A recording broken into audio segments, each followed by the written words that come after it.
pero los judíos celebran la fiesta de la Hanukkah. Y esa fiesta de la Hanukkah empezó el día 7 de diciembre.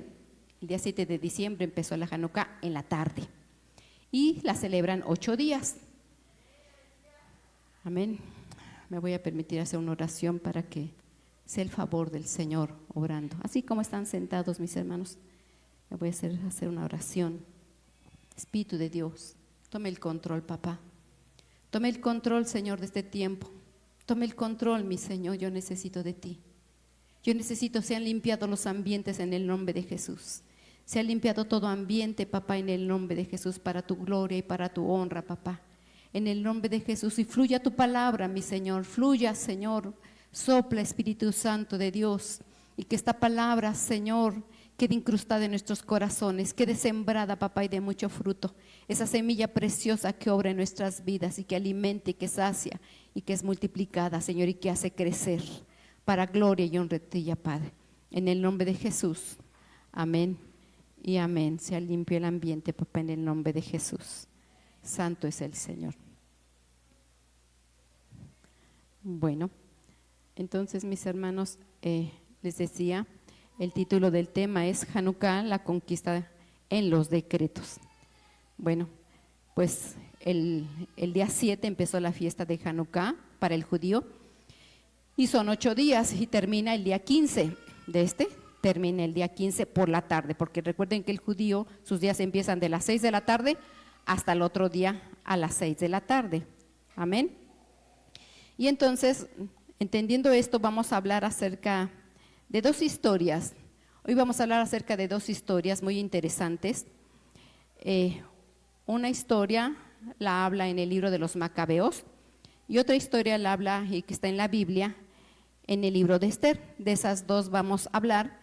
Y también les menciono, mis hermanos, que la palabra Hanukkah simboliza reedificación. La fiesta de la Hanukkah fue hecha para conmemorar la reedificación del templo cuando fue destruido, la segunda reedificación del templo de los judíos. Amén.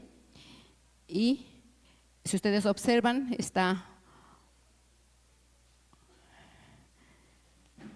voy a permitirme abrir esto, mis hermanos, por favor.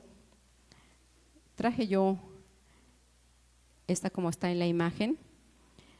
Esta se llama Hanukkah.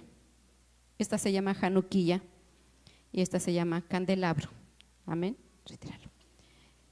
Y el judío lo celebra de esta manera. Ellos hacen regalos en alegría a esa fiesta a quien desean, a sus familiares. Amén. Y vamos a empezar con la palabra, mis hermanos, lo que es la definición de la conquista, viendo que la Hanukkah, la conquista en los decretos. Vamos a estudiar y entender lo que es una conquista y lo que es un decreto. Me gustaría que pusieran atención, mis hermanos, porque voy a hablar de muchos detallitos y así ustedes después pueden checar las citas y las cosas en el internet. Amén. Pero me interesa que estemos atentos para que capten toda la información que el Señor nos trae a hoy.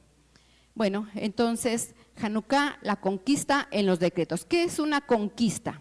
Una conquista, en el diccionario, es ganar y apoderarse por medios de guerra, esfuerzo o habilidad, un territorio, población, país, persona o posición. Eso es una conquista. Ajá. Entonces, la conquista se hacía por medio de una fuerza para poder ganar un territorio, una población, un país o una persona. ¿Cómo una persona? Sí. Por ejemplo, ustedes han escuchado que el hombre conquista a la mujer. ¿No han escuchado? Ajá. O que la mujer conquista al hombre. Entonces se puede conquistar una persona. Se puede conquistar un territorio, un país, una nación. Esto siempre en todo el mundo ha habido conquistas y ha habido guerras, ¿verdad? Porque se impone. Una conquista lleva imposición, lleva fuerza. Y siempre han existido las guerras y siempre han existido las conquistas. ¿Ok? Entonces la palabra de definición, la definición de decreto es una resolución de una persona que está decidida, que está resuelta, con autoridad jurídica moral para dar sentencia, decidir o resolver sobre algo o a alguien. Ese es un decreto, algo que se da, algo que se dice, una sentencia, y en el cual es, como es jurídico, es a base de leyes. Las leyes van implícitas aquí. En las conquistas ellos ponen sus leyes, ellos ponen sus decretos, ellos ponen sus normas y lo imponen. Se conquista por medio de decretos. Amén. Entonces en esta fiesta hubo conquista y hubo decretos a favor del pueblo de Israel. Amén, mis hermanos. Ahora, la palabra de Dios nos dice, y esta es la única cita en toda la Biblia que habla acerca de esta celebridad. Y la puse en 2 versiones y está en Juan 10:22. Es la única cita que habla de esta cita, que el pueblo de Israel celebraba esta fiesta. Cabe mencionar, mis hermanos, que estas fiestas no son las de Levítico 23. Las fiestas de Levítico 23 son fiestas que Dios mandó al pueblo de Israel para que las celebraran a Dios. Pero esta es una fiesta judía, por ejemplo, así como nosotros celebramos el 15 de septiembre, el judío celebra esta fiesta que se llama Hanukkah. En español es Hanukkah y en inglés se utiliza con H y K, letra K. Entonces dice así el texto en Lucas 10:22, en la versión 60, celebrábase en Jerusalén la fiesta de la dedicación. Así se le menciona también esta fiesta, la fiesta de la dedicación, dice, y era invierno. ¿En qué estamos ahorita? Ya casi, ¿verdad? Hasta el 21 empieza el invierno. Entonces, dependiendo del país, dice en esta versión Kadosh, entonces llegó la festividad de Hanukkah en Jerusalén, que significa Jerusalén, y era invierno. Entonces aquí tenemos la versión Kadosh y la versión 60. Entonces a esta fiesta que se llama Hanukkah se le dice la fiesta de la dedicación, se le dice la fiesta de Hanukkah, también se le dice la fiesta de las luces y también se le dice la fiesta de los macabeos. De estas 4 maneras se le dice o se le conoce a esta fiesta. Amén. Bendito sea el Señor porque Él es bueno en gran manera. Amén. Todo el tiempo es bueno el Señor. Bendito sea el Señor. Ahora, quiero mencionar, mis hermanos, que todo esto es historia, y lo encontramos en las Biblias católicas. En las Biblias católicas lo encontramos y está en el libro de los Macabeos. Nuestras Biblias, las cristianas, no tienen esa información, ¿verdad? Pero estas sí está en esta Biblia católica y es Macabeos 1 y Macabeos 2, y los exhorto a que la lean porque tiene mucha información para nosotros y está preciosa esa historia, como historia, pero como lo vivió el pueblo judío, para nosotros representa mucha enseñanza. ¿Por qué? Porque ustedes saben que somos sombra del pueblo judío, ¿verdad? Entonces por eso nos conviene leerla para poder entender un poquito. Entonces en esta historia, ahí está narrado toda la historia y menciona primeramente que en esos tiempos Alejandro Magno era un conquistador. Alejandro Magno era un conquistador, mis hermanos, que imponía la fuerza por medio de guerras para imponer las cosas, y este conquistador vivió en los años del 356 al 323 y vivió aproximadamente de 30 a 33 años. Fue una vida corta, pero fue un conquistador muy poderoso. Y este conquistador, mis hermanos, él conquistó toda Grecia. Dice que toda Grecia estaba bajo el mando de este Alejandro Magno, y él era dueño, él era el que regía el imperio persa. Él comandaba el imperio persa, este gran conquistador Alejandro Magno. Después de la muerte de Alejandro Magno viene el periodo del helenismo. ¿Qué es el helenismo? El helenismo es un periodo de cultura griega. Dado que Alejandro conquistaba Grecia, todo eso era una cultura que estaba todo en esos países. Y en esos países, mis hermanos, en ese país, la cultura, la que sobresalía, las enseñanzas que estaban las artes.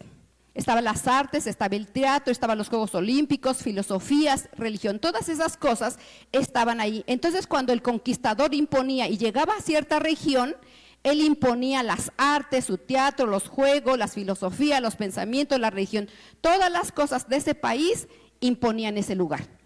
Por ejemplo, nosotros tenemos influencia de Estados Unidos, ¿verdad? Que nos imponen su economía, la manera de comer, la manera de hablar. Ya tenemos nosotros mucho Spanglish, ¿verdad? Entonces conquistan su música, sus pensamientos, la manera de vestir. Sí, o sea, ya empiezan los cholos, aquí luego empiezan los cholos, ¿verdad? Si allá hay darquetos, luego vienen aquí y empiezan a ponerse todos darquetos. Y así, cada país impone dónde van. Amén. Entonces, en el helenismo, mis hermanos, esa cultura griega, eran muchas artes. Y todo lo que se derivó de ese periodo de helenismo, de las artes, del teatro, de los juegos, y de todas esas filosofías, mis hermanos, al mundo, que se regó todo en el mundo, pues no era en sí malo, por ejemplo, porque en las artes impusieron la pintura, la arquitectura, la escultura, entre otras cosas. Amén. En el teatro, hasta hoy en día, hay teatros. En los Juegos Olímpicos, hasta ahorita, están las Olimpiadas, ¿verdad?, que se celebran, ¿verdad? Impusieron a todo el mundo todas esas costumbres. En las filosofías, mis hermanos, según la historia, hubieron 33 filósofos importantes, pero de los cuales solamente menciono 3, que fue Sócrates. Su pensamiento de Sócrates era el crecimiento moral, el superarse, el cultivarse, el salir adelante y ser mejor como ser humano. Esto imponía este Sócrates. Y después Sócrates tuvo un discípulo que se llamó Platón, otro pensador, filósofo muy importante, en el cual de él se derivó las matemáticas, la medicina, la astronomía y mucho conocimiento, que todo ese conocimiento en la historia, en el mundo, no está mal. Amén. Porque ¿quién no se ha beneficiado de la medicina? ¿Verdad? ¿Quién no se ha beneficiado de las matemáticas y de cosas que se impusieron a todo el mundo? Ha sido bueno para la humanidad y para todo el mundo. Y también después hubo otro discípulo que se llama Aristóteles, y él estaba en la biología, en la botánica, medicina, y uno de sus discípulos fue también Alejandro Magno. Alejandro Magno fue su discípulo de este Aristóteles. Eran pensadores, filósofos y entendían muchas cosas, y cuando ellos venía la imposición, pues conquistaban y imponían a ese territorio esos conocimientos, esa cultura, esa manera de pensar. También en la religión impusieron la religión. Imponiendo la religión, ellos en la religión le decían el panteón. El panteón, que significa todos dioses. Ellos tenían 12 dioses, y todos esos dioses se les daba pleitesía, adoración. Amén. Entonces todo eso terrenalmente no está malo, pero a donde iban imponían su cultura y sus pensamientos, pero no por las buenas. Lo imponían con fuerza, con guerra, los subyugaban, los hacían tributarios, lo imponían a fuerza, y no era, porque en una guerra hay muchos muertos. Amén. Más adelante, mis hermanos, dado que el pueblo de Israel fue conquistado, y esta historia se encuentra en los Macabeos, repito, pero ese libro se le reconoce como un libro apócrifo. ¿Qué significa un libro apócrifo, mis hermanos? La palabra literal significa obscuro, que es un libro donde tiene muchas cosas obscuras, no conforme a la palabra por eso este libro no está en la Biblia de nosotros. Por eso se le dice es un libro apócrifo, porque también, mis hermanos, dice la palabra de Dios que toda la palabra fue inspirada por el Espíritu Santo de Dios, ¿verdad? Y este libro no fue inspirado por el Espíritu Santo de Dios, solamente fue narrado como historia, porque el pueblo de Israel vivió toda esa historia en su vida, como pueblo. Amén, lo vivió. Entonces, por eso es un libro apócrifo y no lo tenemos en nuestras Biblias, pero como cultura, como enseñanza, como historia, nos conviene leerlo porque nos trae una enseñanza para nosotros. Ahora, después de Alejandro Magno, que murió y que vino ese periodo de helenismo y de todas las cosas que se derivaron de esa imposición de costumbres, más adelante estuvo el rey. Como murió Alejandro Magno, vino otro rey que se llamaba Antíoco Epífanes IV. Entonces, este rey Antíoco se le decía Epífanes, Epífanes significa Dios manifestado. Él se consideraba un Dios, y todo lo que él decía, todo él se tenía que hacer, y lo hacía con fuerza. Y le decían como apelativo, como epíteto, le decían el loco, porque realmente hacía unas cosas atroces y tremendas en la imposición que hacía. Amén. Entonces este rey Antíoco, dice la palabra, dice estos libros, ¿verdad?, que él conquistó primeramente Judea y conquistó Jerusalén. Al conquistar Jerusalén, cuando llegó al templo, él saqueó todo el templo, fue destruido, fue devastado, sacó su riqueza, sacó la riqueza del oro, de la plata, la destruyó totalmente, y entonces la profanó también. ¿Por qué? Porque él puso un dios Zeus en el templo de Dios, y entonces él también sacrificó una cerda ahí, derramó la sangre y profanó el templo del Señor, y esto para el judío era algo atroz. Todo eso está en el libro de Macabeos 1 y Macabeos 2, léanlo por favor. No solamente esto, sino por eso le decían Antíoco Epífanes el loco, porque en la imposición, en la conquista que hizo hacia el pueblo de Israel, mis hermanos, salió una familia que se llamaba los Macabeos. Esta familia, el padre se llamaba Matatías y tenía 7 hijos. Entonces ellos intentaron salir adelante para salir de esa esclavitud, para salir de esa imposición, pero en ese tiempo, mis hermanos, Antíoco Epífanes el loco lo hacía de una manera tan atroz, porque el que no se sometía a la voluntad de este rey, entonces le eran cortadas las manos, los pies, los ponían en planchas calientes, aun cuando respiraban, los quemaban, les quitaban la piel de la cabeza con las cabelleras, la piel se la jalaban. Muchas cosas atroces hacían al pueblo de Dios. Los forzaban a que comieran carne de cerdo, que para el judío no lo puede comer, entonces lo hacían, y si no, les cortaban la lengua, los mataban, los torturaban tremendamente. Por eso le decían Antíoco el loco, porque hacía mucha, y lo hacía por imposición. Todo el que no se sometía a esa voluntad era muerto. Pero el judío tiene principios, pero aún así hubieron algunos que dijeron: come la carne de cerdo o renuncia a tu Dios y te damos la vida. Hubo algunos que sí lo hicieron, pero hubo muchos que no. Y de los fieles fue esta familia de los Macabeos, porque ellos estuvieron dispuestos a dar su vida, a no ceder hasta esta imposición. Y ellos salieron adelante y salieron victoriosos. Todos murieron, todos ellos murieron y sufrieron tremendamente. Amén. Entonces, mis hermanos, después de que vencieron y otra vez salieron victoriosos en el territorio de Jerusalén, donde estaba el templo de Dios, esta familia Macabeos empezaron a limpiar el templo, porque había sido destruido, sacaron a los dioses, quitaron todas las cosas y empezaron a limpiar, quitar la hierba. Y en ese periodo, mis hermanos, ellos encontraron una vasija, ellos estaban decididos a reedificar nuevamente el templo del Señor. Entonces tenían que prender las velas, tenían que prender el candelabro del Señor, porque era algo que tenían que hacer.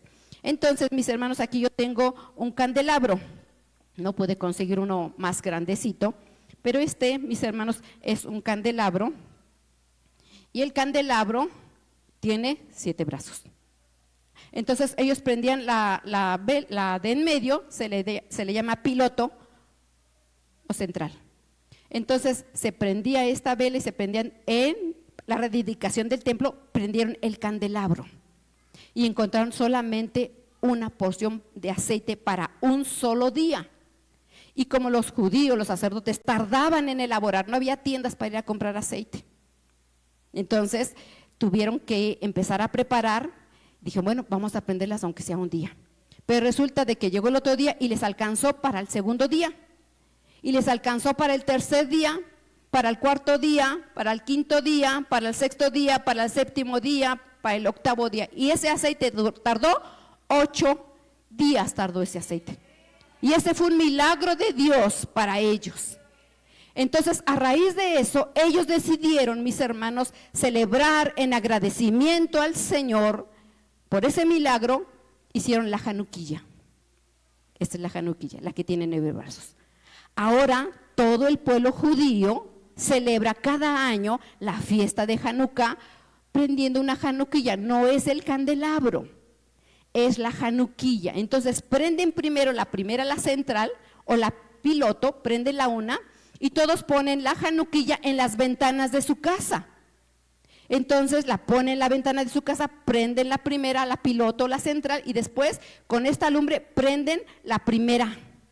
Al otro día prenden la segunda, al otro día van prendiendo la tercera, así hasta los 8 días ellos tienen encendida su Hanukkah en sus ventanas. Aquí, mis hermanos, lo sorprendente y lo importante, porque muchos no entienden esto, mis hermanos, y ellos dicen que es una Navidad judía. La Hanukkah no es una Navidad judía, nada tiene que ver nuestras culturas con la historia del pueblo de Israel. Entonces dicen, es la Navidad de los judíos. No, pues no es la Navidad de los judíos. Entonces ellos siempre ponen la Hanukkah en sus ventanas. Lo más importante, mis hermanos, es que el pueblo de Israel, el pueblo judío, peleó, no se amedrentó, tuvo la determinación de cumplir la ley de Dios y ser fiel a Dios. No se dejó imponer por ninguna cultura, por ningún pensamiento, por ningún Dios, a costa de su vida defendió. Y nosotros somos ese pueblo de Israel.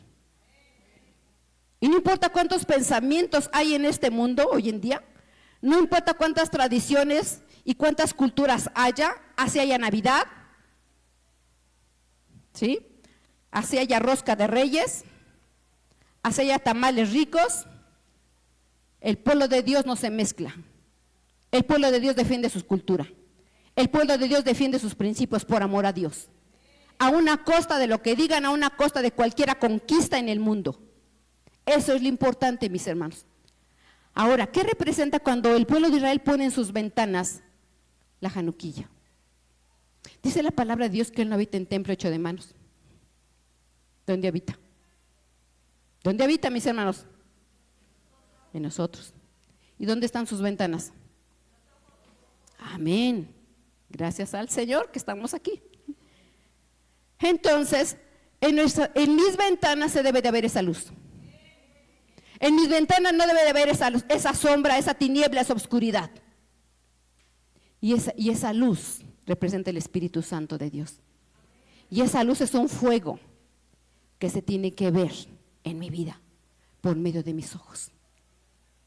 Porque yo estoy diciendo que esa luz que es el Espíritu Santo está dentro de mí y que se refleja y que se ve por las ventanas de mis ojos. Así es el pueblo de Dios. El pueblo de Dios se refleja por sus ojos si tiene luz o está en tinieblas, si tiene el Espíritu Santo de Dios, o si ya fue conquistado, se dejó conquistar, o está celebrando la fiesta de las luces en su vida. Cada día, mis hermanos, nuestra Hanukkah, la luz tiene que estar dentro de cada uno de nosotros.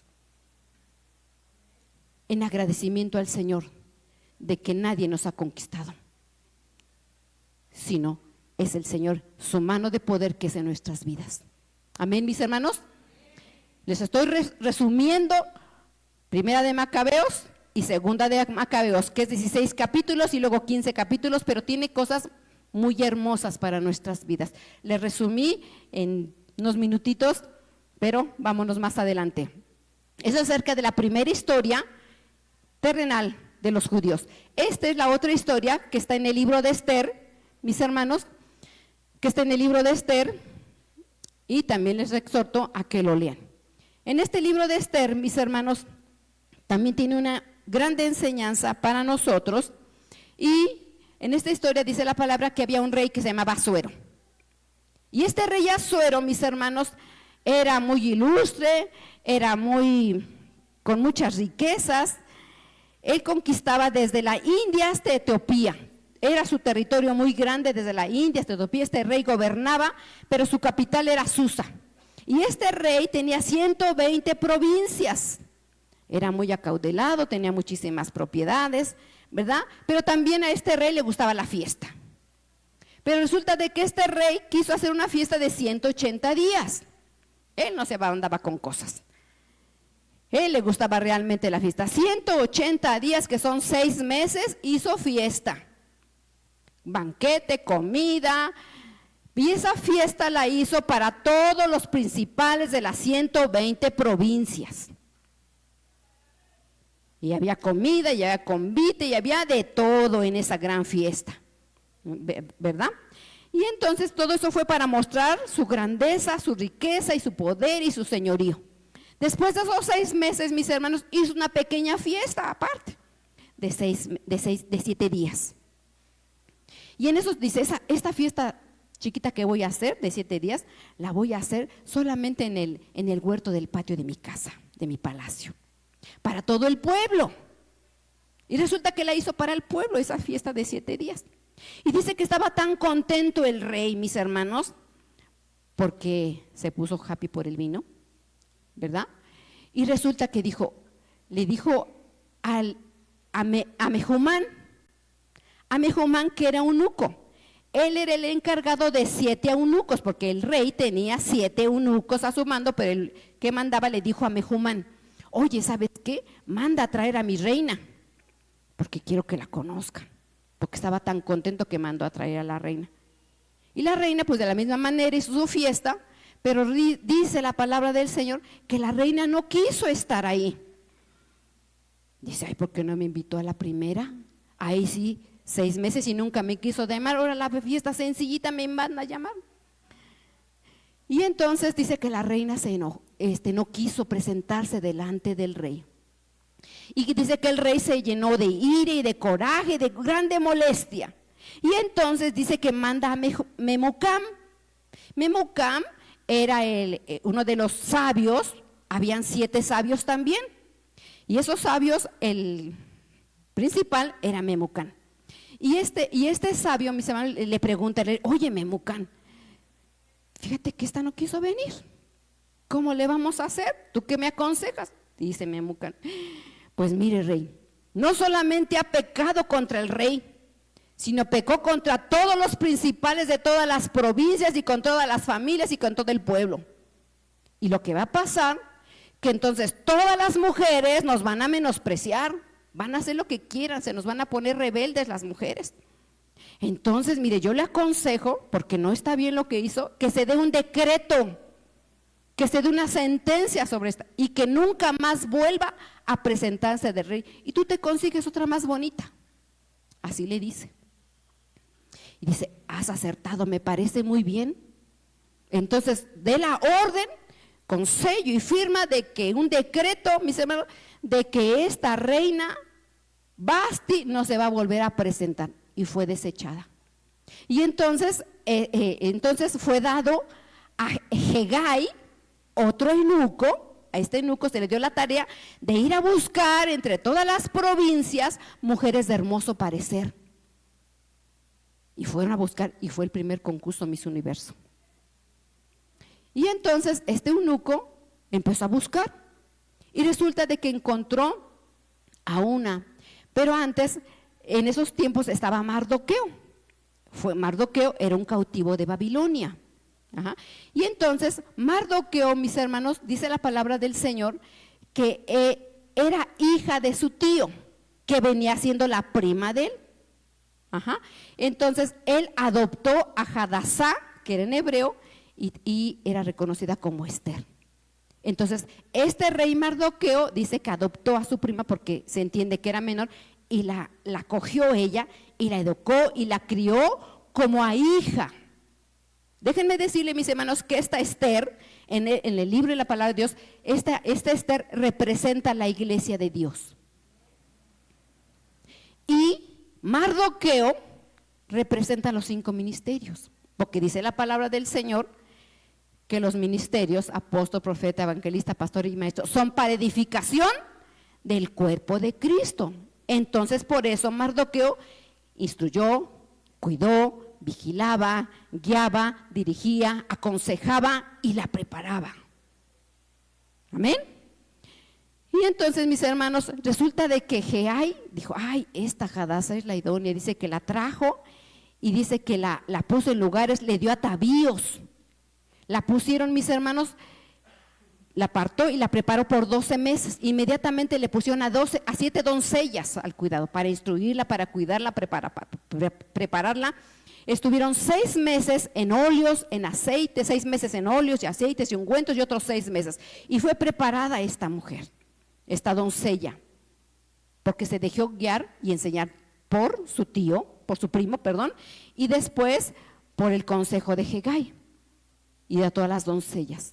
Y entonces, mis hermanos, así estuvo 6 meses, hasta que después se fue presentada al rey y le agradó, y entonces la tomó como reina, y ella fue, mis hermanos, esta mujer, Esther, fue la judía, Esther, fue la reina de Persia. Y entonces ella se casó con el rey Asuero. Y colorín colorado, que este cuento se ha acabado. Y todos fueron felices para siempre. En la tierra sí están los cuentos, pero esto no fue un cuento, mis hermanos. Esta fue una historia de la vida real y de la palabra del Señor. Pero esto que les acabo de narrar solamente son los 2 primeros capítulos de la palabra del Señor. Y no se espanten si tienen mucho que leer. Esto solamente son 2 capítulos. Amén. Ahora, quiero resaltar, mis hermanos, que este Mardoqueo era un cautivo de Babilonia. Y esto, recuerden que el pueblo de Israel tuvo tres exilios, que fue en el 605, 8 años después en el 597, 11 años después en el 556, y después fueron los 70 años de cautiverio. Todo esto fue en Babilonia y era en esa temporada. Entonces, cuando fue cautivo en Babilonia, mis hermanos, en ese tiempo también estaba Nehemías, estaba Daniel, estaba Ezequiel. Todos estaban en ese, aunque eran diferentes lugares donde estaban, pero eran contemporáneos, no en la misma fecha, pero sí vivieron muchas cosas del cautiverio, todo eso. Entonces era un tiempo muy difícil para todos. Pero aún así Dios guardó a un pueblo para manifestar su gloria. Es el único libro, mis hermanos, el libro de Esther, en el cual no es mencionado al Dios poderoso. No se menciona ni como Dios, ni como Jehová, ni como el gran yo soy, ni como nada. Pero no quiere decir que la mano del Señor no era sobre su pueblo, porque todo es para favor de su pueblo. Todas las cosas que vivió y que hablan en esta historia, mis hermanos, ahí vemos la mano de poder y la mano de misericordia y los milagros que Dios hizo en el pueblo de Israel. Amén. Entonces no es mencionado nuestro Dios, pero todos los milagros que se derivan de ahí se manifiestan por mano del Señor. Amén. Y entonces, mis hermanos, empezamos con el capítulo 3. Y entonces dice, yéndonos un poquito más adelante, bendito el Señor, dice así su bendita palabra.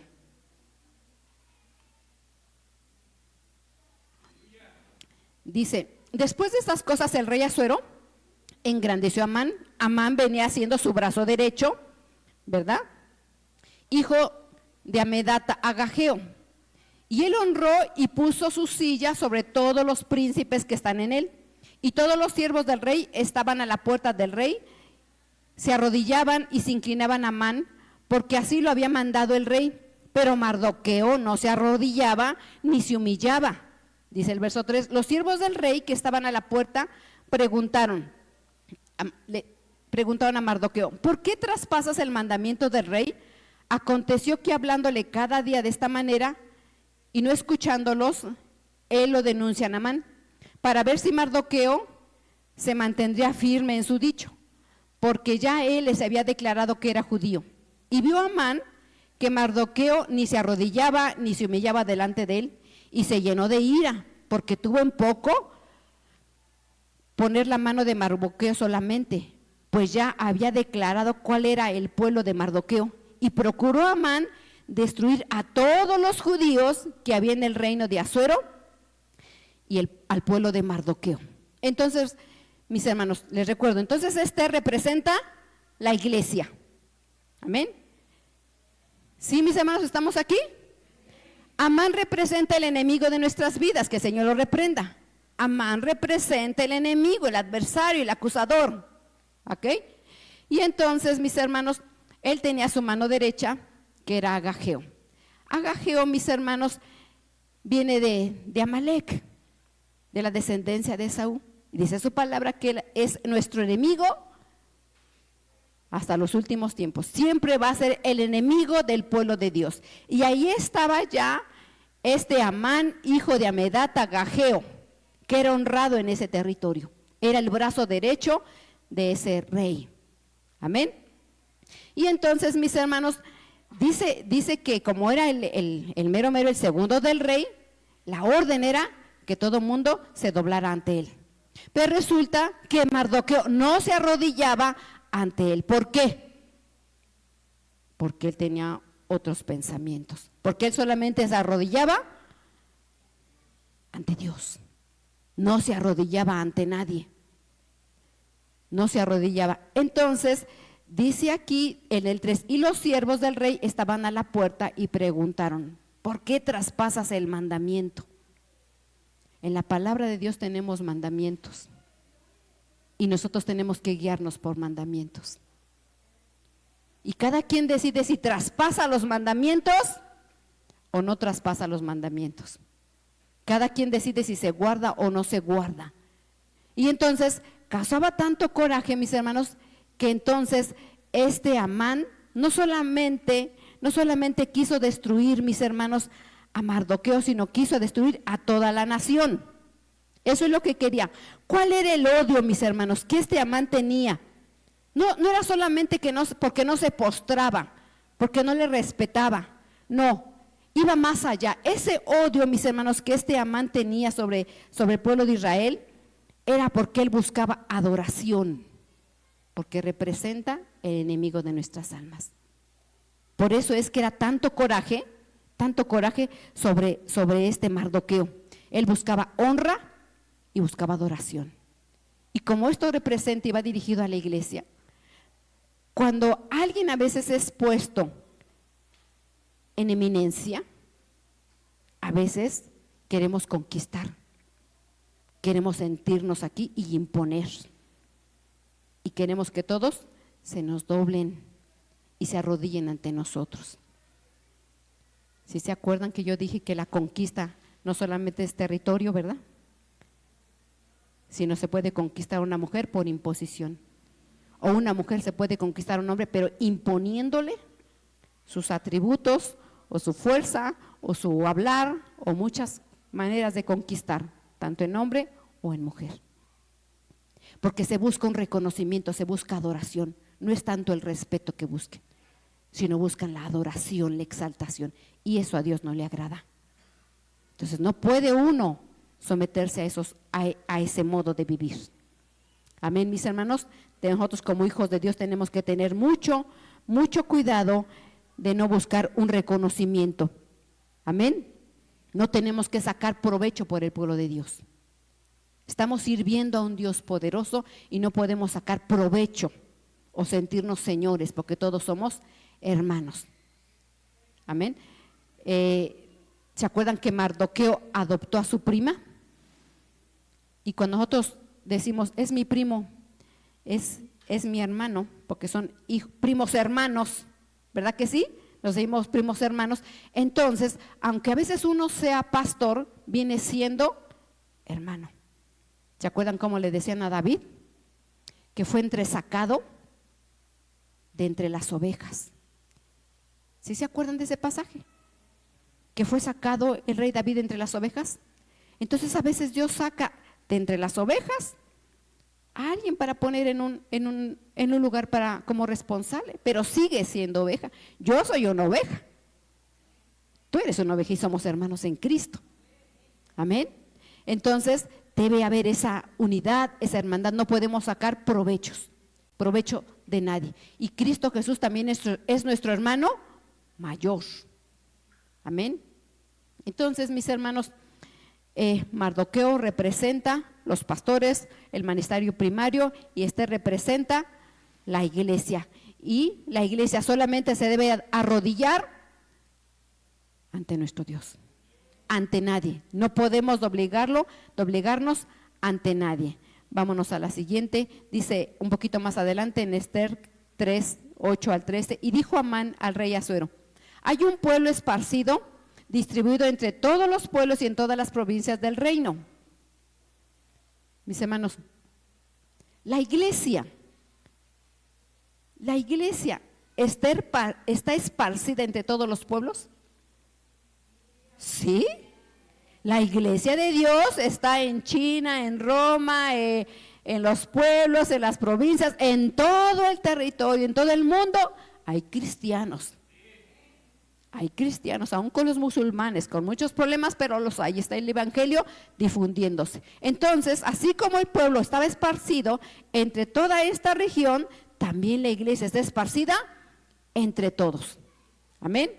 ¿Quién dijimos que representa Amán? El enemigo de nuestras almas, el Señor le reprenda. Entonces dijo Amán al rey Asuero, hay un pueblo esparcido entre todos los pueblos y entre todas las provincias de tu reino, y sus leyes son diferentes. Ese pueblo tiene leyes diferentes, no son como las de ese reino. Dice, sus leyes son diferentes de las de todo el pueblo, y no guardan las leyes del rey. Y al rey a nadie le beneficia dejarlos vivir. Si place al rey, decrete que sean destruidos, y yo pasaré 10,000 talentos de plata a los que se manejan a la hacienda para que sean traídos a los tesoros del rey. El 10. Entonces el rey se quitó el anillo de su mano y los dio a Amán, hijo Amedata Agageo, enemigo de los judíos. Y fueron enviadas cartas por medio de correos a todas las provincias del rey con la orden de destruir, matar, exterminar todos los judíos, jóvenes, ancianos, niños, mujeres, en un mismo día, el día 13 del mes 12º, que es el mes de Adar, y apoderarse de sus bienes. Ese fue el decreto. Así eran las conquistas antes. Mataban, destruían, subyugaban de una y de otra manera. Y este Amán, el enemigo de nuestras almas, busca a hoy en día hacer lo mismo. Conquistarnos. Meter sus pensamientos, meter sus filosofías. Y entonces, cuando yo estuve investigando, mis hermanos, lo que es destruir, lo que es matar, lo que es exterminar, destruir es desarraigar, sacar de raíz. Matar era quitar la vida y exterminar es desaparecer. Este Amán quería borrar del mapa a todo el judío. Y este Amán, que representa el enemigo de nuestras manos, ¿qué quiere hoy en día con nosotros? Desaparecernos, desarraigarnos, quitarnos de este planeta. Porque nosotros tenemos otras leyes, porque nosotros tenemos otros principios. Y ese enojo, ese coraje, eso va a permanecer hasta que el Señor venga. Eso no se va a quitar. Cada día va a ser más difícil, mis hermanos. Cada día va a ser más difícil buscar al Señor. Pero el que está decidido, como a la familia de los macabeos, a costa de la vida, nosotros vamos a permanecer. Porque el que pone la confianza en Dios, el que su fe la pone en el Señor, generaciones tras generaciones, Dios levanta y Dios saca adelante. Amén. Vamos aquí en Esther 5. Bendito el Señor. Esther 5, del 2 al 13. Entonces nosotros tenemos otras leyes, ¿verdad, mis hermanos? Dice aquí, cuando vio la reina Esther que estaba en el patio, ella obtuvo gracia ante los ojos del rey y extendió a Esther el cetro de oro que tenía en la mano. Entonces vino Esther y tocó la punta del cetro, y Esther dijo: si le place al rey, venga yo hoy al rey y Amán al banquete que se ha preparado para el rey. Y salió Amán aquel día contento y alegre de corazón, pero cuando vio a Mardoqueo a la puerta del palacio del rey, que no se levantaba ni se movía de su lugar, se llenó de ira contra Mardoqueo. Y añadió Amán: también la reina Esther a ninguno hizo venir con el rey al banquete que ella dispuso, sino a mí. Y también para mañana estoy convidado por ella con ella al rey. Dice, pero todo esto de nada me sirve cada vez que veo al judío Mardoqueo sentado a la puerta. Aquí cabe señalar unos puntos, mis hermanos. Mardoqueo representa a los pastores, representa el ministerio primario, que dice que siempre estaba a la puerta. Si ustedes leen, siempre Mardoqueo estaba sentado a las puertas del rey. Siempre. Cuando estaba cuidando a la reina, antes de que fuera reina, siempre estaba ahí cuidando. Y era prohibido, mis hermanos, que nadie se acercara a donde estaban las doncellas preparadas, porque por eso ponían eunucos. Todos los eunucos que estaban al cuidado de las doncellas eran castrados. Nadie se podía acercar. Eso habla de que el ministerio primario debe de ser castrado. No puede ver a las ovejas con otros ojos. Son para embellecer a la doncella, para presentarla al rey. Todo pastor, todo profeta, todo maestro, su propósito es embellecer a la reina para presentarla al rey, no para codiciarla. No para codiciarla. Los que han cometido esa falla de pastores, profetas, que han tomado alguna oveja para conquistarla, han cometido y se han vuelto rivales de Dios. Ese no es el propósito. Por eso tienen que ser, mis hermanos, eunucos. Un corazón eunuco, de embellecer a la reina para presentarla al rey. Entonces, mis hermanos, siempre estaba, porque Dios había permitido ese, porque es una sombra de que todo el ministerio privado siempre tiene que estar a las puertas del rey, cuidando a la doncella. Siempre. Todo apóstol, profeta, evangelista, pastor y maestro tiene que estar siempre a las puertas del rey, a las puertas de nuestro rey, cuidando nuestro trabajo para embellecer a la reina. Y entonces él siempre estaba a las puertas del palacio del rey. Y entonces aquí, mis hermanos, ya la reina Esther ya era reina. Ya era reina. Pero el edicto que se había dado en un principio seguía vigente. Ya había dado un decreto de que todo el pueblo iba a morir,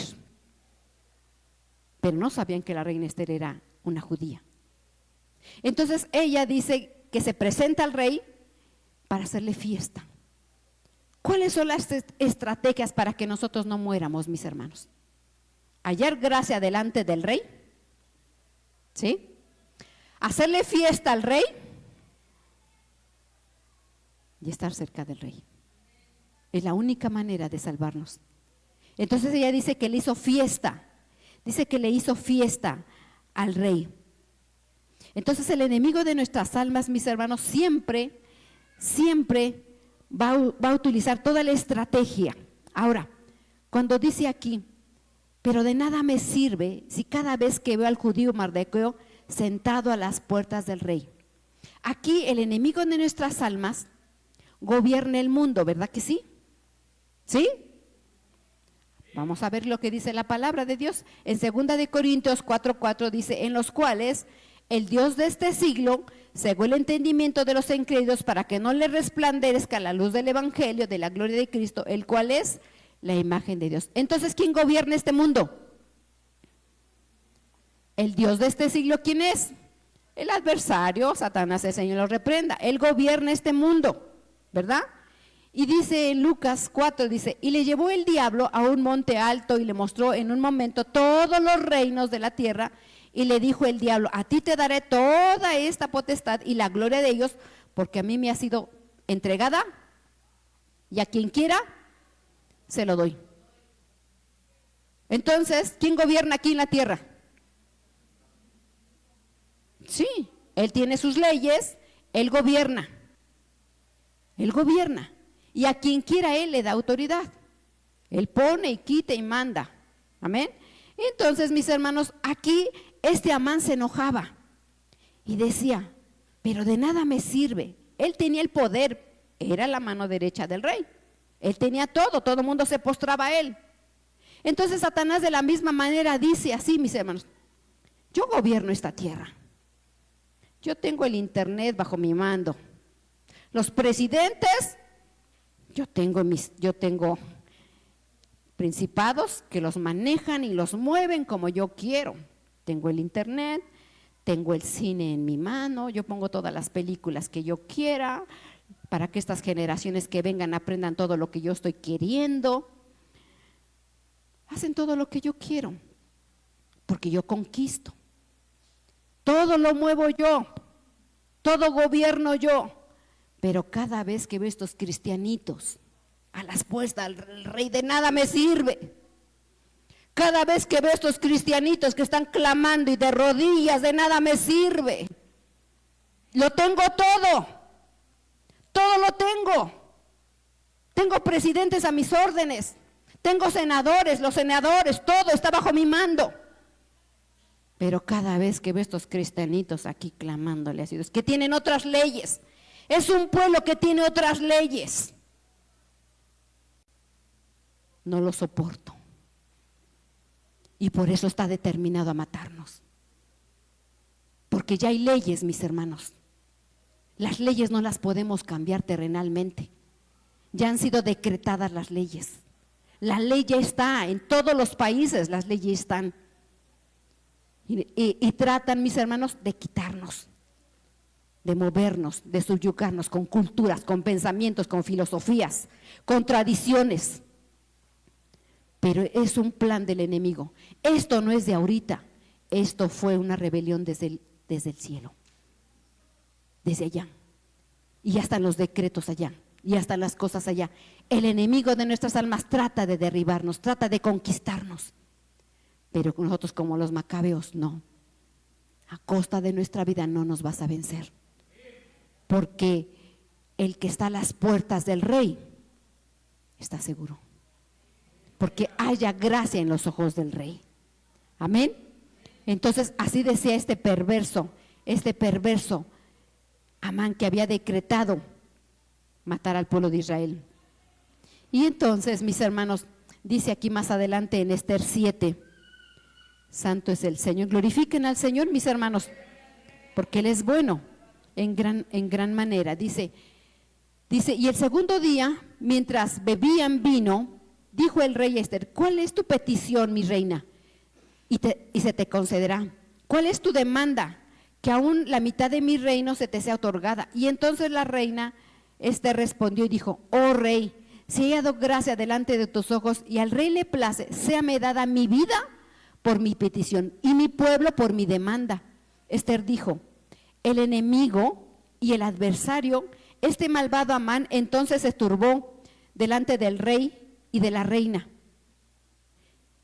Y después del rey volvió, porque dice que se turbó y salió el rey a caminar, después que regresa, y dice: el rey, después que volvió del huerto, del palacio, del aposento del banquete, y Amán había caído sobre el lecho que estaba la reina Esther, porque se tropezó y cayó sobre de ella.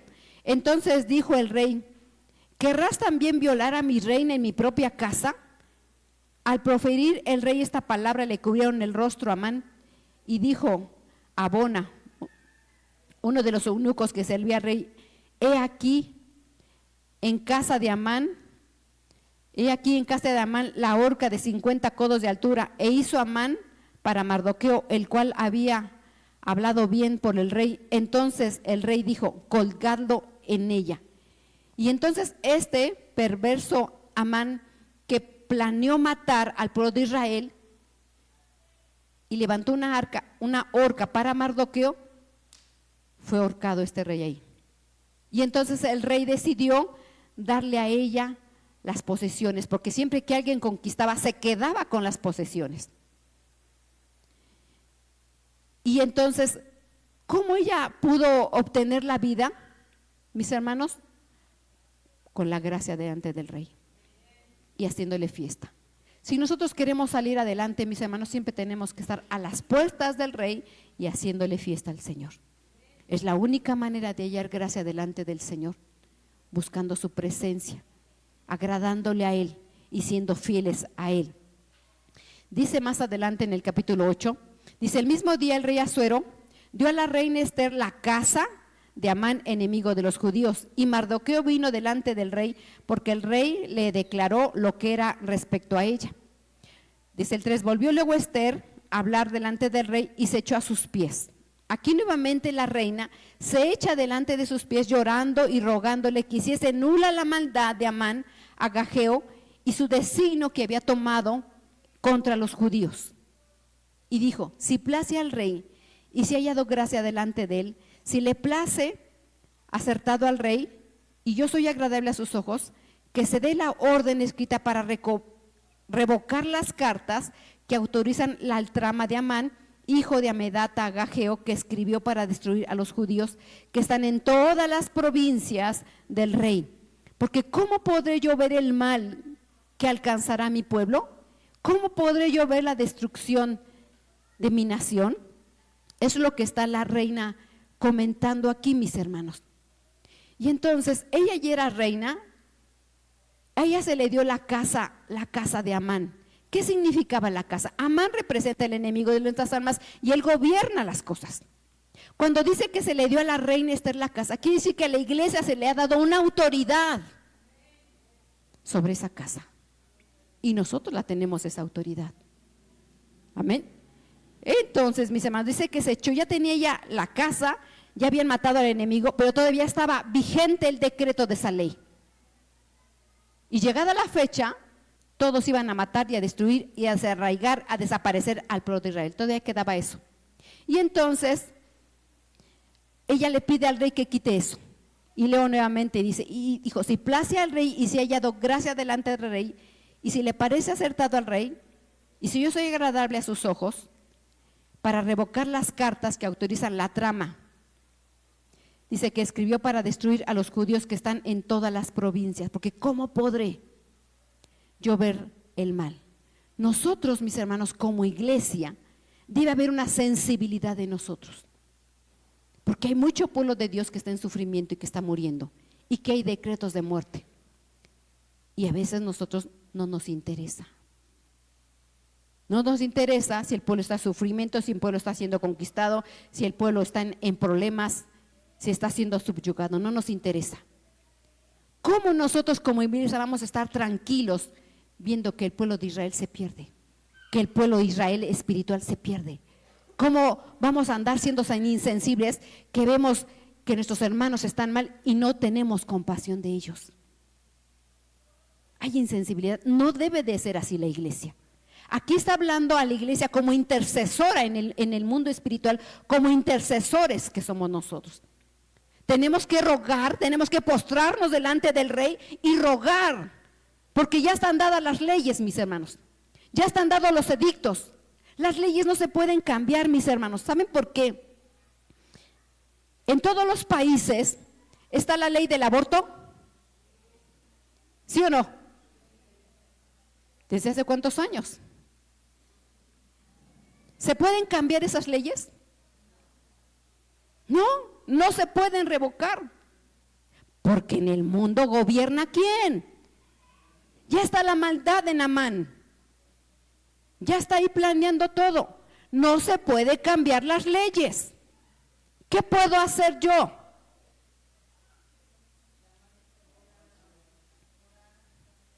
Ponernos ante el rey, ¿verdad? Pero no participar de esas leyes. No podemos participar de esas leyes, porque si alguien me llega embarazado, estoy embarazada y voy a ir a abortar, al cabo está permitido, la ley me permite abortar. ¿Y yo qué le voy a decir? Sí, yo te acompaño, hacemos la cita, hasta por internet se hacen las citas, yo te acompaño, yo te cuido, pero aborta. ¿Aborta? No. La iglesia no debe de participar de esas leyes. Que en el mundo están, sí, pero nosotros tenemos otras leyes de la vida y de la preservación de la vida. ¿Qué otra ley está? ¿El movimiento LGTB? ¿Hay leyes para ellos? Sí. ¿Hay leyes para ellos? ¿Las podemos revocar esas leyes? Ya están los decretos dados. No es que estemos en contra de homosexualismo ni lesbianismo. No, no estamos en contra de ellos. Estamos en contra del plan de la maquinación de cambiar nuestras leyes nosotros, de cambiar nuestros pensamientos, de participar de esas filosofías de este mundo. Ese es el problema, mis hermanos. Las filosofías que se están imponiendo con mucha sutileza en las iglesias. Hay iglesias que celebran Navidad, hay iglesias que celebran Rosca de Reyes, hay iglesias que celebran el Día de Muertos. Son filosofías y pensamientos que se meten con mucha sutileza. No pasa nada. Es para convivencia. El Señor tiene misericordia. Claro que el Señor tiene misericordia, pero no tenemos que unirnos a ellos. Nosotros somos un pueblo que tenemos otras leyes y no beneficiamos a las leyes ni participamos de las leyes del otro imperio. Porque dice la palabra de Dios en Lucas, dice que Él es el príncipe dice, a mí me fueron dados todos estos reinos, no decía un reino, a mí me fueron dados todos estos reinos, ¿verdad? Pero Cristo Jesús vino a establecer el reino del Padre. Y nosotros pertenecemos al reino del Padre. Al venir su reino, nosotros tenemos las leyes del reino de Dios y vivimos en las leyes del reino de Dios, no en las leyes del enemigo de nuestras almas. Existen dos leyes diferentes. Nosotros nos guiamos por las leyes del reino de Dios, no por las leyes de los otros reinos. Amén. Entonces, hay una maldad y un designio. No estamos en contra de los movimientos LGTBI, las leyes ya están dadas, pero es la maldad y la maquinación que hace que a uno se haga insensible y participe de esas cosas. Y no podemos participar nosotros. Así como los macabeos no participaron, prueba poquito, porque le decían, mira, te vamos a dar tantita carnita de cerdo, sabe muy rica. Pruébala. Es una simbología del pecado, mis hermanos. No tengo nada en contra de las carnitas, con acción de gracias y en oración todo es santificado. Pero es un simbolismo que le decían a los macabeos, come esta carne, pero para el judío era inmundo. Ellos no participaban de nada inmundo, aunque fuera un poquito, y vas a salvar tu vida. Vas a salvar tu vida. Eso le decían. Pero los macabeos no permitieron, mis hermanos, participar de cosas inmundas. Así nosotros. No podemos participar de cosas inmundas, no podemos participar del pecado, no podemos participar de esas filosofías ni pensamientos humanos. No, porque tenemos un pacto con el Señor y todo el que es fiel a Dios va a preservar su vida porque Él es fiel. Amén. Dice aquí más adelante, escribid pues vosotros todos los judíos, como bien os pareciere, en nombre del rey, y sellad el anillo del rey, porque un edicto que se escribe en nombre del rey y se sella, no se puede ser revocado. Entonces fueron llamados los escribas del rey en el mes tercero, que es Sivan. En el 23 días del mes se escribió conforme a lo que Mardoqueo a los judíos, a los sátrapas, capitanes, los príncipes de provincias, que había desde la India hasta Etiopía, 120 provincias, y a cada provincia según su escritura, y cada pueblo conforme a su lengua, y los judíos también conforme a su escritura, y escribió en el nombre del rey Asuero, y lo selló con el anillo del rey, y envió cartas por medio de correos montados a caballos veloces procedentes de los repastos reales, que el rey daba facultad a los judíos que estaban en todas las ciudades para que se reuniesen y estuviesen en defensa de su vida, prontos a destruir y a matar y a acabar con todas las fuerzas armadas del pueblo o provincias que viniesen contra ellos, y aún sus niños, mujeres, y apoderarse de sus bienes. Y entonces las leyes ya están dadas. Como el rey ya había decretado, como ya había sido sellado con el anillo ese decreto, mis hermanos, ya no se podía cambiar. Pero ¿cuál dio una alternativa el rey? Dijo, bueno, yo ya no puedo cambiar eso, pero ahora lo que puedo hacer, defiéndanse. Defiéndanse, todo el que quiera matarlo, ustedes defiéndanse. Y en ese mismo día, ellos empezaron a defender. Pero dice aquí, reúnanse. Una de las cosas para salir adelante, mis hermanos, viene la unidad. Nosotros tenemos que unirnos como cuerpo de Cristo. Tenemos que unirnos, no puede haber separaciones, no puede haber pleitos, no puede haber divisiones. Tenemos que estar unidos, la iglesia tiene que estar unida. Y entonces dice, en defensa de su vida, tenemos que cuidar la vida. ¿Cómo nosotros, mis hermanos, vamos a cuidar nuestras vidas? Cuando le decían a los macabeos, come, mira, no te va a pasar nada, tú hazlo, le decían. Decía, este Matatías, el padre, habló a sus hijos. Y dicen, miren, los tiempos son difíciles, pero no importa si nosotros perdemos nuestra vida. Así como nuestros padres perdieron su vida, pero su nombre quedó eterno. Eso le decía Matatías a sus hijos, porque sabían que los iban a matar. Así como Abraham, su nombre perduró por las generaciones, así si ustedes vencen, así ustedes su nombre va a perdurar en el reino de Dios y van a vivir eternamente. Pero si ustedes se dejan vencer, entonces ya no van a vivir eternamente. Eso era lo que decía Matatías, el padre, a sus hijos, ya muchos, porque ellos tenían que ser ejemplo. Así nosotros tenemos que guardar nuestra vida. Pero ¿cómo tenemos que guardar nuestra vida, mis hermanos? ¿Cómo se puede hacer eso? Dice aquí: no temáis a los que matan el cuerpo, mas el alma no pueden matar. Temed más bien a aquel que puede destruir el alma y el cuerpo en el infierno.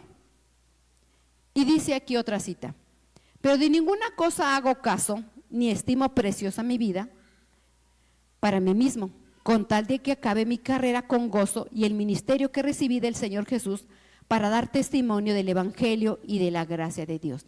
¿Qué significa cuando les dijo el rey? Entonces defiéndanse y salven su vida. No se refiere, mis hermanos, a una vida física. Dice aquí el texto: mas no temáis a los que matan el cuerpo. Hermanos, nuestro cuerpo se va a ir al polvo, no somos eternos. ¿Estamos de acuerdo? ¿O alguien es eterno terrenalmente? No. Todos tenemos un tiempo de vida, todos nacemos, crecemos y un día vamos a morir terrenalmente. Entonces no importa el cuerpo, no importa el cuerpo, porque la resurrección el Señor lo va a dar nuevamente, no importa el cuerpo. Entonces no temáis al cuerpo, dice, temed al que va a destruir el alma. ¿Por qué el alma, mis hermanos? ¿Por qué ahora, el espíritu, somos tripartitas, el cuerpo no importa, se va al polvo. El espíritu, dice la palabra de Dios, que el espíritu se vuelve a Dios que lo dio. Pero el alma, que fue comprada por precio de Cristo, el alma, cada alma que el Señor redimió, tiene un designio, un propósito y una voluntad que hay que cumplir. Cuando nosotros, mis hermanos, no cumplimos el propósito de Dios, morimos. Pero si nosotros cumplimos terrenalmente ese propósito de Dios, nosotros somos victoriosos y nosotros tenemos la vida. Porque aquí Pablo dice: ni estimo preciosa mi vida, con tal que acabe mi carrera. ¿Cuál era el propósito de Pablo? Acabar su carrera, cumplir el propósito, porque para un propósito fue llamado. Dice: y el ministerio que recibí del Señor Jesús. Aquí la iglesia tiene ministerio y tiene propósito que cumplir. Pero si yo me dejo vencer y cedo a las leyes impuestas en esta tierra, entonces yo voy a morir, porque mi propósito está y va a morir. Yo tengo que cumplir el propósito de Dios. Esa es la maldad de Amán. Ese es el propósito, la maquinación de Amán, es que nosotros no cumplamos el propósito de Dios. Esa es la cosa. La maquinación de la maldad y del enemigo de nuestras almas es que el pueblo de Israel, que el pueblo de nosotros, no cumplamos el propósito de Dios. Pero la alma que nuestro Salvador redimió es para cumplir el propósito y para ser fiel a Él. Ese es lo primario, cumplir el propósito de Dios. Y entonces cuando cumplimos el propósito de Dios y acabamos nuestra carrera fiel, cumpliendo la ley de Dios y amando al Señor, no haciendo las leyes del mundo, entonces preservamos nuestra vida espiritual eternamente. Pero si nos dejamos vencer, entonces morimos y nos hacemos participantes de las leyes del mundo. Tenemos que preservar la vida, porque preservando la vida es guardar el propósito de Dios que Dios tiene para cada uno de nosotros. Pero cuando nosotros, no, yo ya me cansé, mejor yo ya no le sigo, mejor me regreso al mundial, es que esto está muy difícil, la conquista me gana, la conquista, no, es que el mundo está muy placentero. No, si nosotros queremos preservar nuestra vida, mis hermanos, por amor al Señor, como decía Pablo, ni estimo preciosa mi vida, con tal que acabe mi carrera con gozo en el ministerio que recibí del Señor. Yo y tú recibiste su ministerio. Yo y tú tenemos una carrera que terminar, haciendo la voluntad del Padre, para vivir en el propósito de Dios, para que sea notorio que la luz del Espíritu Santo que está en mí, seamos luz para otros que están en tinieblas y que estemos en unidad, alabando y sirviendo. Y nosotros somos un pueblo que no tiene las leyes de allá, tenemos leyes diferentes. Las leyes terrenales van a continuar y cada día va a ser más difíciles, porque un día me pueden llegar, en unos años no lejanos, van a decir, aquí en esta iglesia vienen 2 homosexuales, aquí quiero que me case, aquí quiero que me case, porque si no, cárcel, porque las leyes están dadas. ¿Qué voy a decir yo? Pues sí, me voy, los caso, varón y mujer. Así están las leyes, mis hermanos. ¿Qué voy a hacer yo? Pues me iré a la cárcel, pero yo no voy a ceder a eso. Se cierra este local, se cierra este lugar, se cierra esta iglesia, pero yo no puedo hacerlo de las leyes de este mundo. No puedo hacerlo. Si el Señor le place que pierda la vida por causa de él, bendito el Señor. Y si iré a la cárcel a hablar del evangelio, tendré que hablar con gozo y alegría, como lo hizo Pablo. Amén. Porque Pablo fue golpeado, Pablo estuvo en cárcel, Pablo en naufragios, en persecución, en muchas cosas, por causa de acabar el evangelio. No le importó. Pero ¿por qué el pueblo de Dios hoy en día no quiere sentir que ni una miradita ya no le gusta? Que le sacan la lengua, ya se quiere ir de la iglesia. Que no le saludaron, ya se va. Que no le gustó la prédica, que porque se tardan mucho, se quieren ir. Que los cantos no le gustaron, que porque no cantan tan bien las rancheras. Cuando los macabeos dieron su vida y fueron desollados, les arrancaban la piel, eran quemados, les cortaban las manos, eran destruidos, y no les importó perder su vida por las leyes de Dios. ¿Y nosotros? ¿Amamos al Rey? ¿Estamos en las puertas de la casa del Rey? Debemos de estar, mis hermanos, para hallar gracia delante de sus ojos. Pongámonos de pie, mis hermanos. Pongámonos de pie. El cuerpo se va a la tumba.